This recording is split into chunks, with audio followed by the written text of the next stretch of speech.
Una de las cosas que hemos dicho en este curso, y voy a resumir, o en estas dos clases, voy a resumir un poco lo que estuvimos en la clase pasada, es que nosotros podemos estar seguros que la Biblia es la palabra de Dios. Hablamos la clase pasada de cómo se dio ese proceso de inspiración, cómo es que la Biblia en realidad puede ser llamada la palabra de Dios, aunque todas las cosas que estén allí no sean propiamente cosas que Dios dijo desde su propia boca. ¿Cómo es que nosotros hemos llegado a tener este libro tan preservado entre nosotros? ¿Cómo se dio esa reproducción de esos libros y esos escritos de modo que llegaran a nuestro tiempo? Y terminamos la clase pasada hablando de dos conjuntos de manuscritos, básicamente. Habíamos dicho que por un lado teníamos el conjunto de manuscritos bizantino o Textus Receptus, y vamos a hablar un poquito de eso. Y por otro lado, luego de los descubrimientos de Qumran y otras fuentes de manuscritos que se encontraron en Oriente, se compila otro texto de referencia conocido como el texto crítico. Entonces tengan en mente esas dos cosas, ¿verdad? Texto Receptus o texto recibido, y por otro lado el texto crítico, porque ambos son como los documentos oficiales que se han usado como fuentes para la traducción de la Biblia a los diferentes idiomas que nosotros tenemos en el día de hoy.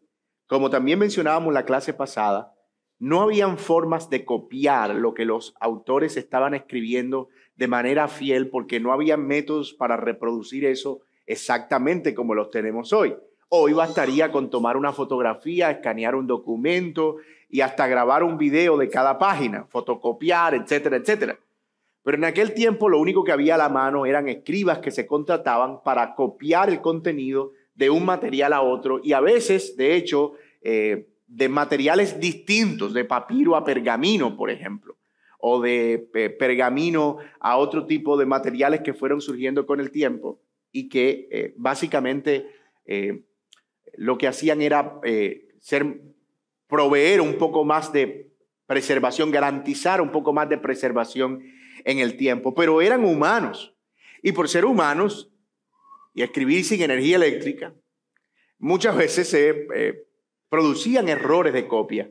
En otras ocasiones se introducían ciertas notas de comentario que en otra traducción o otra copia, en otra copia adelante esa nota se agregaba como si fuera un versículo, y eso fue haciendo que algunas copias fueran diferentes o que tuvieran lo que los críticos llaman variantes en el texto. Esas variantes sexuales se fueron acumulando, y obviamente entre más copias hay, pues más se multiplican las variantes. Pero una cosa interesante es que el consenso académico ha determinado que, aunque efectivamente hay variantes entre copia y copia, al menos de las que tenemos disponibles en el día de hoy, no son variantes significativas para que el contenido de la doctrina cristiana cambie.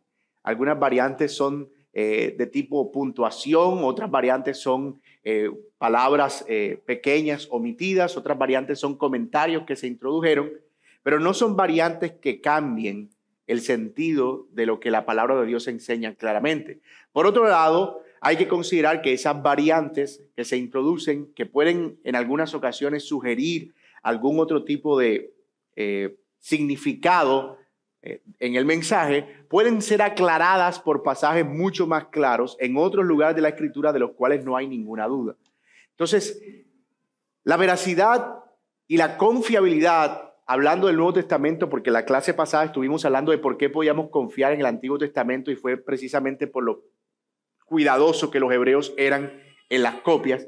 En el Nuevo Testamento es donde ha habido más discusión, pero la razón por la que estamos confiados de que el contenido que nosotros tenemos del Nuevo Testamento es un contenido fiel es por la abrumadora cantidad de copias que nosotros tenemos del Nuevo Testamento. Solo por poner un ejemplo, nadie, por ejemplo, pone en discusión que la Ilíada o la Odisea de Homero fueron escritos, fueron para una época específica y que tienen un estilo específico y que fueron escritos por un autor específico. Nadie pone en duda hoy los escritos de Platón o de Aristóteles o de Sócrates. Pero todas esas obras compiladas del pasado fuera de la Biblia, si nosotros las reuniéramos y contáramos el número de copias que todas ellas tienen, es decir, número de copias de la Ilíada, número de copias de la Odisea, hablando en manuscritos antiguos, número de copias de los escritos de Platón, número de copias de los escritos de Aristóteles, no superan las 500 copias. Sin embargo, del Nuevo Testamento, solamente del Nuevo Testamento, hay por lo menos unas 5,800 copias disponibles. Es decir, la diferencia es abismal. Y algunas de esas copias contienen el Nuevo Testamento completo, como es el caso del Código Sinaítico.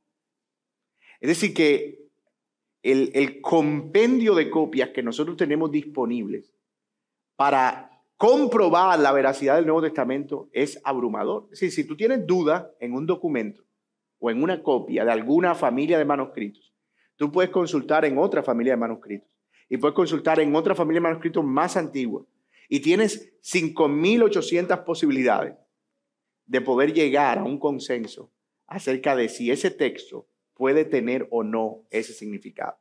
Ahora, yo sé que ustedes están medio abrumados pensando familia de manuscritos, textos receptus, ¿cómo es que eso se clasifica al final? Cuando hablamos de familias de manuscritos, estamos hablando de copias que se encuentran que tienen características similares. Entonces, la crítica textual lo que ha hecho ha sido acomodar o categorizar toda la cantidad de copias que se han encontrado a lo largo del tiempo. Por ejemplo, hay algunas copias que están en el lenguaje uncial, que es como la mayúscula de las griegas. Entonces, esas copias se compilaron en un solo documento que se conoce como el Código Sinaítico. Entonces, esta es una familia de manuscritos unciales. Hay una familia de manuscritos que están escritos en minúscula. Hay otra familia de manuscritos que tiene la característica de estar en cursiva. Entonces, lo que se ha hecho con esas 5,800 copias es categorizarlas entre pergaminos, entre escritos que son unciales, escritos que son en cursiva, escritos que son en minúscula, y se han acomodado en distintas categorías. Y entonces eso facilita la consulta.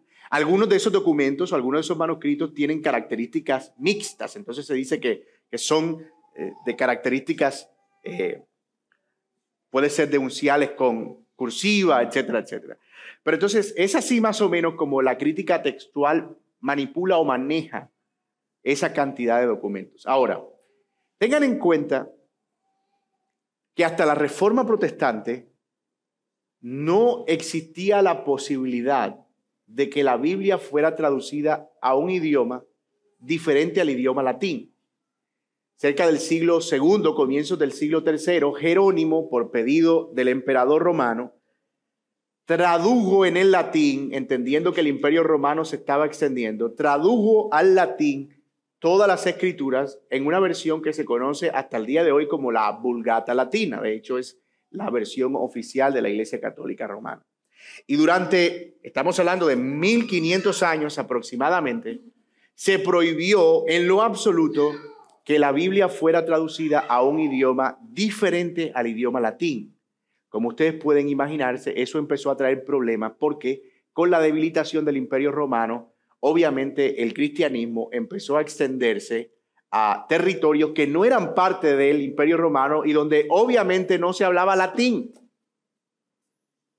Y entonces, ¿qué sucedía con esos lugares donde el latín no era la lengua oficial? Por ejemplo, donde Martín Lutero enseñaba en Wittenberg, en Alemania, el latín no era la lengua oficial. Se hablaba alemán, vernáculo.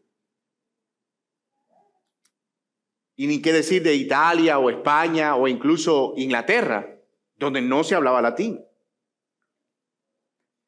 ¿Qué sucedía con la gente para poder entender la Biblia en esos tiempos? Pues es fácil, no entendían. Y no había problema con eso, no necesitas entender. Nosotros somos tu sacerdote, nosotros hacemos el trabajo de interceder por ti, tú solamente tienes que asistir a la misa para recibir la propiciación por el sacrificio que se está ofreciendo cada domingo por la mañana. A esa época se le conoce como la época del oscurantismo. Y obviamente, yo no sé, y creo que lo he mencionado otras veces aquí, pero yo no sé si alguno de ustedes aquí recuerda haber escuchado misas en latín aquí en Colombia. Pero eran misas que se daban de espaldas a la congregación porque al final tú no necesitabas entender el mensaje. Y eso es un problema. Porque si nuestra fe está basada en la Biblia y yo no puedo leer la Biblia, ¿cómo puedo yo estar seguro que estoy teniendo una fe correcta? Entonces, lo que se nos decía era, tú tienes que confiar en la institución. Debes confiar en el dogma y debes creer que todo lo que nosotros estamos enseñando es verdad. Bueno, lo que hace la Reforma Protestante, y no es un movimiento religioso propiamente, es un movimiento cultural y es un movimiento filosófico que se da en esa época, es precisamente derribar la idea de que habían instituciones autorizadas para proveer conocimiento a el mundo. Acuérdense ustedes que con esa debilitación del Imperio Romano y luego de las conquistas de los turcos en Oriente, todo lo que era Alejandría y esa parte oriental del Imperio Romano empezó a ser conquistada por el Imperio Otomano, y entonces sucede una gran migración de Oriente a Occidente, con toda su sabiduría, con todo su conocimiento, con todos sus libros. En Oriente habían desarrollado una larga tradición filosófica, una larga tradición académica. La gran biblioteca de Alejandría, por ejemplo, estaba en Oriente. Así que ellos habían acumulado una sabiduría por años. Y con las conquistas del Imperio Otomano, toda esa gente sabia y todos esos documentos y todo ese contenido empieza a trasladarse hacia Occidente, hacia lo que nosotros hoy conocemos como la Europa, que comprende Alemania, todo el Sacrosanto Imperio Germánico, España, Italia, bueno, lo que en otro tiempo fue el Sacrosanto Imperio Germánico. Y eso fue un boom para la época. Eso fue como el descubrimiento de la Internet. Eso era como tener un Wikipedia que nos llegó de repente y ahora la gente tenía acceso a un montón de conocimiento que antes no tenía. A ese movimiento cultural, académico, filosófico, se le conoció como el Renacimiento humanista, porque básicamente era el que estaba proponiendo que el mundo estaba volviendo a renacer a través de un nuevo conocimiento. Había un hombre allí llamado Erasmo de Rotterdam, un católico humanista, que entendió que todo ese conocimiento debía ser capitalizado. Así que empezó a compilar documentos tras documentos, y entre esos documentos que Erasmo de Rotterdam compiló, él compiló uno que contenía el Antiguo Testamento y el Nuevo Testamento en su totalidad. Es decir, tomó todos los escritos que vinieron de Oriente, de Alejandría, etcétera, etcétera, más los documentos que ya estaban disponibles, más los documentos que estaban disponibles también en latín, y produjo lo que nosotros conocemos hoy como el Textus Receptus. Es un texto que básicamente se llama recibido porque es como que es lo que en ese momento ellos tenían en la mano, y es un texto que contenía todo el Antiguo y el Nuevo Testamento en sus idiomas originales. Y empezó a convertirse como en el documento fuente, o sea, al que la gente iba para hacer cualquier otra traducción. Ese trabajo se hizo en 1516, o sea, un año antes de que Lutero pusiera las 95 tesis en la Catedral de Wittenberg en el Castillo. O sea que todo esto que está sucediendo es un acto de la mano providencial de Dios dirigiendo todo para que la Biblia pudiera empezar a ser distribuida en cierto sentido. Ahora bien, ese texto recibido se convirtió en la base que, por ejemplo, Martín Lutero utilizó para la traducción de la Biblia al alemán vernáculo, que es la versión que ellos utilizan hasta el día de hoy. Es la misma que utilizó William Tyndale para traducir la versión al inglés que nosotros conocemos del Rey Jaime, la King James. Y es la misma traducción que un monje español había comenzado a hacer del Nuevo Testamento y que concluiría en lo que nosotros conocemos hoy como nuestra queridísima Reina Valera. ¿Cómo llegó esa versión a nosotros realmente? Bueno, hay que decir que antes de Reina Valera hubo algunas versiones de la Biblia en español del Nuevo Testamento. Antes de Reina y Valera, hubo versiones de la Biblia en español del Nuevo Testamento. Por supuesto, todo, como decimos nosotros, debajo de cuerda. Eso no era oficial. Por ejemplo, en 1542, Francisco de Encinas publicó una del Antiguo Testamento en 1553 por 2 judíos y otra del Nuevo Testamento en 1557, que se produjo esta por un hombre llamado Juan Pérez de Pineda. Guarden ese nombre ahí. 1557, Juan Pérez de Pineda produjo la primera traducción que se conoce en el Nuevo Testamento. De hecho, algunos elogian el trabajo de Juan Pérez de Pineda incluso por encima del trabajo de Miguel de Cervantes. En cuanto al estilo, en cuanto a la construcción de la prosa y en cuanto a el establecimiento, el lineamiento de reglas que se preservaron como reglas oficiales para la lengua castellana. Lo que sucede es que como se trataba de una Biblia que estaba prohibida para ser distribuida, pues era absurdo pensar que llegara a convertirse en un libro de referencia.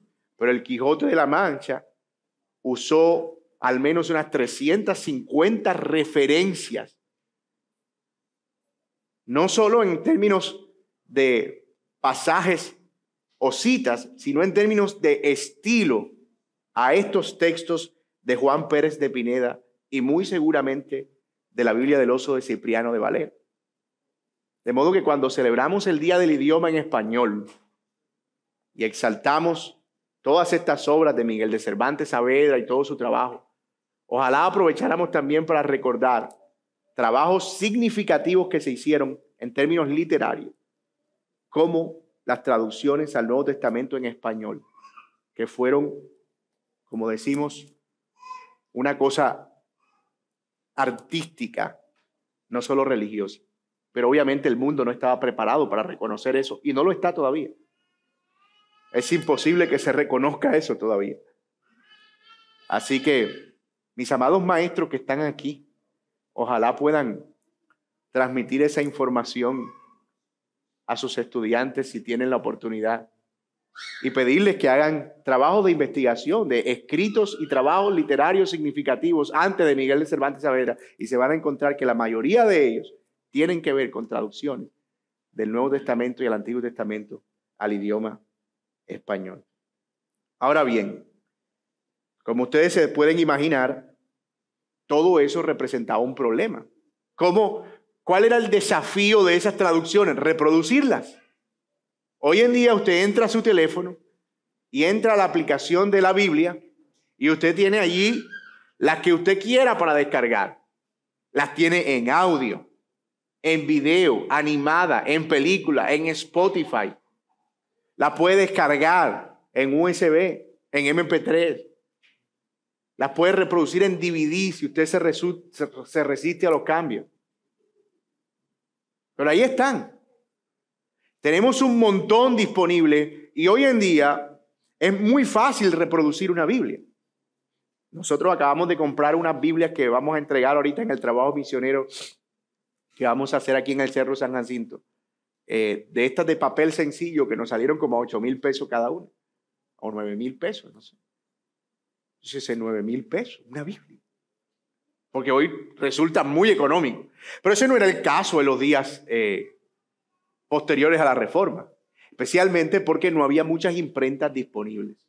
Habían por lo menos unas 8 o 10 solamente en España. Y por supuesto no iban a arriesgar el trabajo de sus vidas traduciendo una Biblia que probablemente al descubrirlos iban a destruir toda su empresa. Es decir, iban a quedar en la quiebra. Así que el tener Biblias para esa época, especialmente en español, se convirtió en una actividad delictiva. De hecho, la palabra contrabando de Biblias era básicamente un elogio, una virtud. Fulano, ¿tú a qué te dedicas? Soy contrabandista de Biblias. Uno de ellos, muy conocido, su nombre no se sabe cuándo nació, pero murió en 1560, Julianillo Hernández, habrás conocido así simplemente como Julianillo, era un hábil ayudante de imprenta en español que se encontró en algún momento con los escritos de Martín Lutero, con la Reforma, etcétera, y se ofreció a introducir material bíblico a España a partir de 1550. Se le recuerda, algunos biógrafos lo recuerdan como alguien muy hábil para camuflarse, es decir, como que inventaba todo el tiempo estrategias para burlar los puestos de control y hacer que las Biblias llegaran a su destino. Ahora,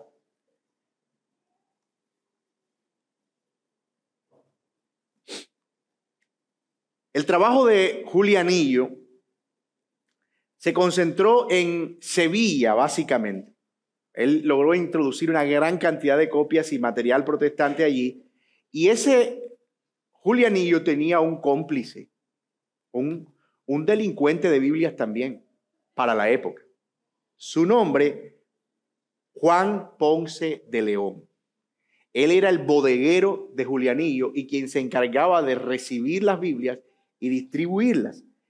El trabajo de Ponce de León fue descubierto y Ponce de León fue quemado en la hoguera por la Inquisición en 1559. Julianillo continuó con su trabajo hasta que fue traicionado y llevado a la hoguera en 1560. Ahora bien, antes de que todo eso pasara, algunas de esas copias lograron entrar a un monasterio en San Isidoro del Campo, en Sevilla. Y allí habían 3 monjes que recibieron ese material de contrabando. Uno de ellos, conocido como Casiodoro de Reina, otro, Cipriano de Valera, y otro, Antonio del Coro. Ellos se fugaron de ese monasterio en 1557 y el plan de ellos era irse cada uno por su lado, pero encontrarse en Ginebra. Acuérdense ustedes, aquella Ginebra, esa misma Ginebra que estaba floreciente, la Ginebra reformada de John Knox, de Calvino, de Zwinglio, de Farrell, esa Ginebra que era la Jerusalén de los reformados. Es decir, vamos y llegamos allá y allí hacemos todo ese trabajo. En 1558, Casiodoro llega a Ginebra, pero ese mismo año se muda a Frankfurt para continuar con su trabajo, porque lo que estaba en mente de él era traducir esa Biblia. Entonces parece que en Ginebra él no encontró las condiciones, él estaba tratando de encontrar los fondos, los recursos, pero también el entorno para eso. Y luego de varios viajes, estuvo en Inglaterra también, donde se reunió con Valera, etcétera, etcétera. Por fin, Casiodoro de Reina pudo concluir su trabajo después de 10 años de haberse volado del monasterio. Y todo eso, obviamente, fue subsidiado por alguien. Eso no es un trabajo que alguien puede hacer simplemente porque quiso hacer. Y quien subsidió ese trabajo fue precisamente Juan Pérez de Pineda, a comienzos de 1565. Sin embargo, cuando ya estaba listo todo, ¿verdad? Se le envió el dinero al que iba a imprimir para que hiciera el trabajo. Cuando ya, o sea, mejor dicho, eso, ya los manuscritos, solamente la imprenta necesita empezar a reproducir. Se murió el dueño de la imprenta. Y como debía mucha plata, el anticipo que le habían dado se perdió. Con todo y eso, Casiodoro de Reina logró volver a reunir el dinero y en el año 1569 se concluye la primera Biblia completa traducida al español por Casiodoro de Reina, conocida como la Biblia del Oso. Se llamaba así porque en la portada tenía un oso alcanzando una miel. Hay algunas versiones de esa época que están exhibidas en algunos museos que fueron del primer corte, del primer corte editorial. Estamos hablando de 1569. Más de 10 años de trabajo llegaron a su fin ahí. Concluyeron con ese trabajo. Casiodoro se había basado en escritos de material original del texto receptus, del texto recibido. Pero también había tomado escritos del Nuevo Testamento, muy posiblemente de Juan Pérez de Pineda. Ahora, Casiodoro de Reina muere en 1594 y se emprendió en 1602 una nueva revisión de la Biblia del Oso, con algunos cambios y actualizaciones que se habían hecho precisamente por las dificultades que representaba traducir una Biblia en las condiciones en las que las tradujo Casiodoro de Reina. Y quien participó en esa revisión en 1602 fue su compañero de monasterio, Cipriano de Valera, y entonces surge por primera vez lo que nosotros conocemos como la versión Reina Valera. Después de eso vinieron varias revisiones, después que ya la reproducción de la Biblia se hizo oficial, luego de que ya no se mataba a una persona por ser protestante, y luego de que se fundan las diferentes sociedades bíblicas. Entonces la Sociedad Bíblica Americana en 1865 financió un gran trabajo de revisión dirigido por un misionero español y un misionero estadounidense. Y en 1907 las Sociedades Bíblicas Americanas y la Sociedad Bíblica Británica Extranjera integraron un comité para volver a revisar la Reina y Valera, lo que daría como resultado a la versión Reina Valera de 1909, que actualmente distribuye las Sociedades Bíblicas Trinitarias, y han sido defensores de esa versión por muchos años. Y finalmente, la misma Sociedad Bíblica Americana reunió un grupo de biblistas de varios países que recopilaron inquietudes de pastores y laicos después de tener durante tantos años la Biblia en las manos, para proponer una nueva revisión que se concluyó en el año 1960. Han habido otras revisiones no tan populares y otras versiones a partir de la Reina Valera, como la Reina Valera del 2000, la Reina Valera contemporánea, la Reina Valera Gómez, la Reina Valera que a usted se le ocurra. Han habido montones de revisiones, pero hablando en términos oficiales, hechas por sociedades bíblicas, etcétera, la Reina Valera se convirtió como en el tesoro de los protestantes de habla hispana, porque fue una versión que se distribuyó por el mundo con mucha rapidez y que para la época, por estar caracterizada por un lenguaje tan elegante, encajó perfectamente en una sociedad que estaba deseando tener la palabra de Dios, pero que estaba también apreciando la belleza de ese movimiento literario que básicamente podría considerarse a la Reina Valera de 1960. Entonces, toda esta historia hasta aquí para mostrar cómo esta Biblia llegó a nosotros. Ahora, no es apropiado pensar que la Reina Valera es una versión inspirada por Dios, porque ustedes han visto que ha sido el trabajo de revisiones y revisiones y es un trabajo editorial. Y yo sé que alguien estará pensando como que habrá alguien que crea eso. Aunque usted no lo crea, hay gente que cree eso. Es más, hay gente que juraría que Jesús hablaba así. Vosotros sois la sal de la tierra. Pero evidentemente Jesús no hablaba así. Y de hecho, nosotros no hablamos así, ¿verdad? Obviamente apreciamos que la Reina Valera contiene ese lenguaje elegante y bello, precioso, y yo creo que es insustituible. Pero es incorrecto pensar que es una versión o una traducción inspirada. Nosotros lo que creemos es que la Biblia es sin error e inspirada por Dios en sus escritos original. Pero nosotros entendemos que las traducciones están susceptibles al error porque son hechas por humanos. Si no, no se tuvieran que revisar y revisar. Pero otra cosa es que nuestro idioma es un idioma en evolución. Por ejemplo, estaba viendo que, y vamos a usar ese texto hoy, que la palabra crió en Reina Valera 60 aparece con tilde en la O.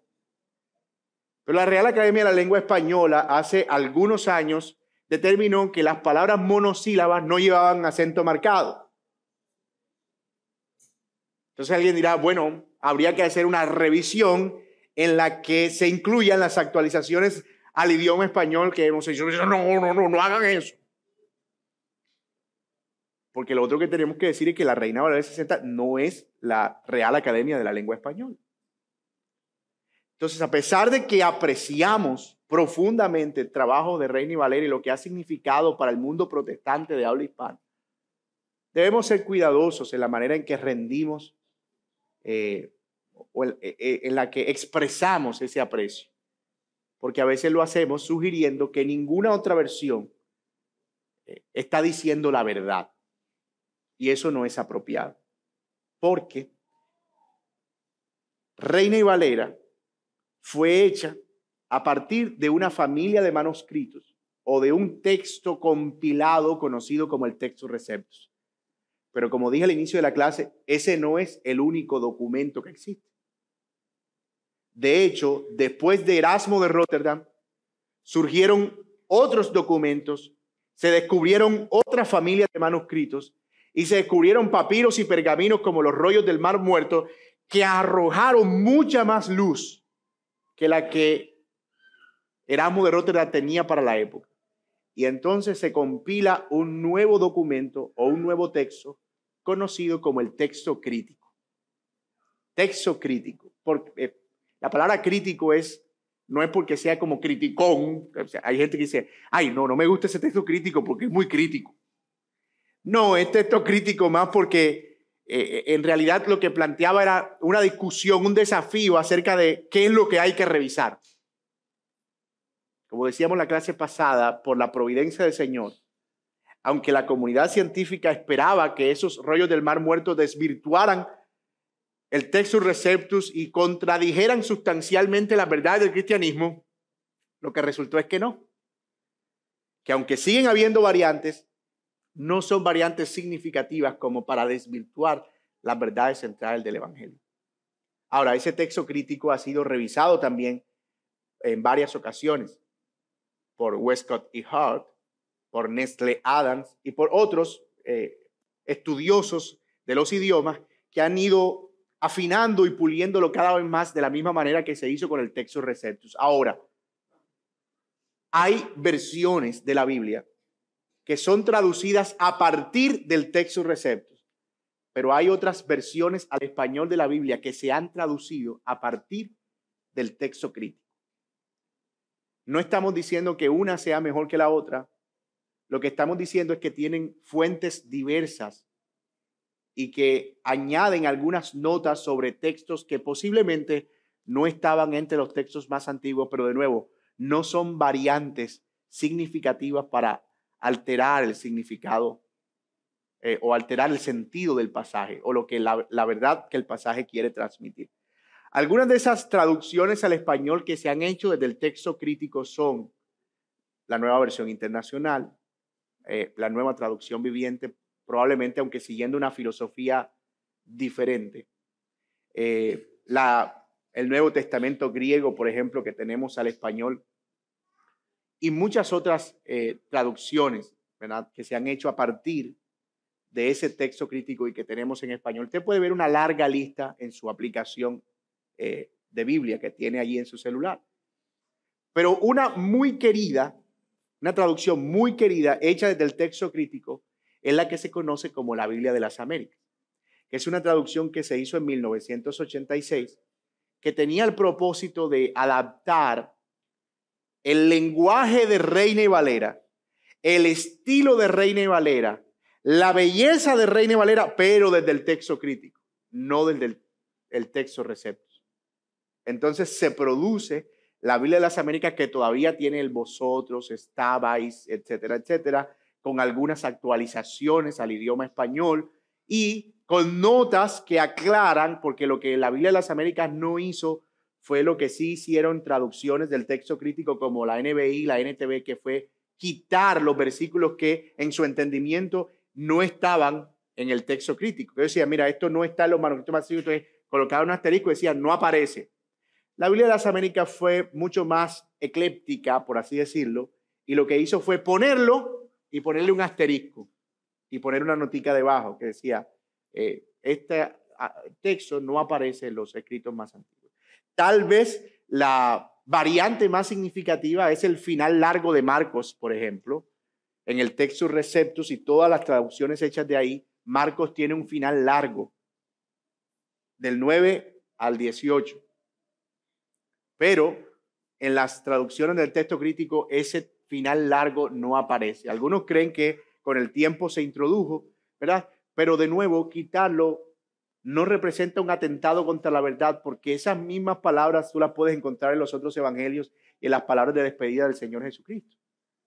Entonces, lo que hace la Biblia de las Américas es eso, es básicamente juntar estilo con documento fuente y surge lo que se conoce como la Biblia de las Américas.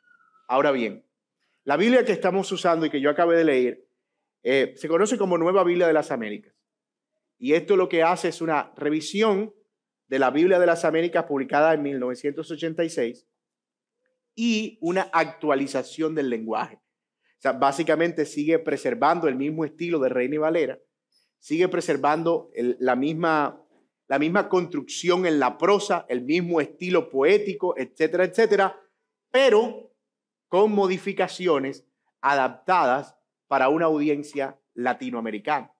Entonces, por eso no vamos a encontrar palabras como estabais, contristasteis, vosotros, teníais, sino que vamos a encontrarlas en un idioma mucho más nuestro, mucho más familiar, mucho más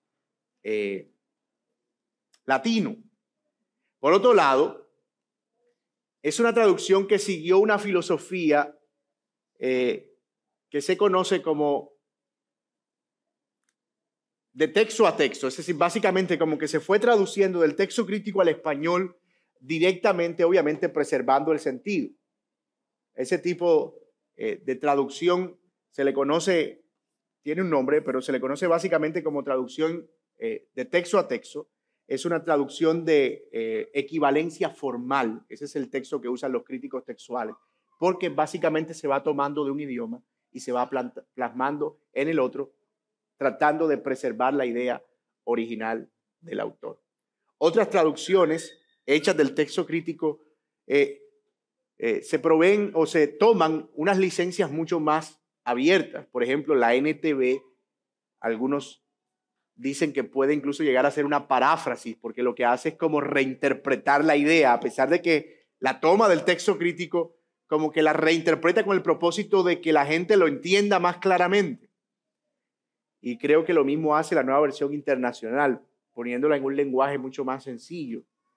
Y hay otras versiones que definitivamente no son necesariamente traducciones, son como se dice paráfrasis, como la palabra de Dios para todos, por ejemplo, que se usan más básicamente para personas que de pronto nunca han leído la Biblia o requieren encontrarse con ella por primera vez. Pero si nosotros estamos pensando en una Biblia de la que podamos estudiar, a la que podamos hacerle exégesis, analizar sus palabras, nosotros siempre vamos a preferir una Biblia de equivalencia formal. De pronto, si lo que queremos es tratar de entender mejor, buscar otra idea, entonces buscaremos una de dinámica, es decir, que nos reinterprete la idea. Pero un predicador o un estudioso serio de la Escritura siempre va a preferir los idiomas originales, obviamente, pero como no todos podemos leer los idiomas originales, lamentablemente, porque esa es otra, ¿verdad? Podemos dedicarnos aquí 5 años a enseñar griego y que, ¿te imaginas? Abran su texto crítico en Juan, capítulo 1, y léelo en griego.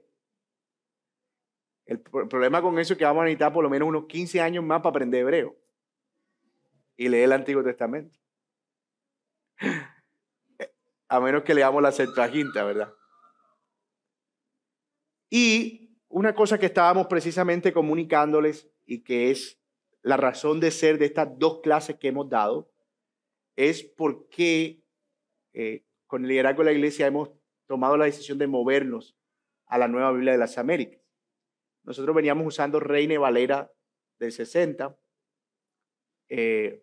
para nuestras lecturas públicas y veníamos usando la Biblia de las Américas en algunas ocasiones, pero para la predicación vamos a estar usando la Nueva Biblia de las Américas precisamente porque provee esa facilidad de lenguaje. Yo no sé si ustedes lo notaban, pero a veces en ciertos sermones yo trataba de leer el texto en Reina Valera, pero leerlo simplificando las palabras, especialmente por los niños, porque muchos niños a veces me preguntaban como que, papi, ¿qué es lo que significa eso de contristasteis? Entonces, primero quitémosle el T6 y es contristar, y ahora sí definamos esa palabra, ¿verdad? Y así sucesivamente. Pero, de nuevo, nosotros no queremos ser dogmáticos en esto. Queremos llegar al punto en el que si usted tiene la libertad de tener varias versiones en su casa, eso sería una bendición. Y el propósito de estas clases era como quitarnos la idea de que leer una Biblia diferente a la Reina y Valera era casi satánico. O sea, hay gente como que vamos a abrir nuestra Biblia y esa Biblia, ¿por qué es diferente? Me parece que es como la de los testigos de Jehová. No. Eso es otra cosa, porque eso, los testigos de Jehová no siguen ni el texto crítico ni el texto recepto. Ellos armaron su propio texto, hicieron su propia versión acomodada a sus propias doctrinas. Eso es otra cosa. ¿Verdad? Y de hecho no es un comentario mío, de hecho es una estimación académica. Cuando se examina el documento traducido de la traducción del Nuevo Mundo que ellos hicieron, ellos no usaron manuscritos del texto crítico, ni usaron manuscritos del texto recibido. Por lo tanto, fabricaron su propio compendio de manuscritos para hacer sus traducciones de allí a los diferentes idiomas. Y eso obviamente te da la posibilidad de que puedas encontrar manuscritos que sostengan doctrinas equivocadas, sinópticas. Si usted escoge ese manuscrito, a pesar de que 50 manuscritos no contengan lo que ese manuscrito dice. Dice, no me interesan esos 50, me interesa este que dice lo que yo quiero que diga. Entonces ese lo tomo. Y luego este lo tomo. Y luego este lo tomo. Y creo mi propio compendio de manuscritos. Entonces tengo texto receptus, texto crítico y el texto de los testigos de Jehová hecho a su medida. Entonces de ahí vienen sus traducciones. Entonces siempre ser cuidadosos. Si vamos a tener una traducción a nuestro idioma, al español, usted se la puede tirar de elegante, ¿verdad? Usted puede ir a la librería. Bueno, si usted tiene una Biblia aquí de equivalencia formal traducida al español, preferiblemente del texto crítico, que me haga el favor y me venda.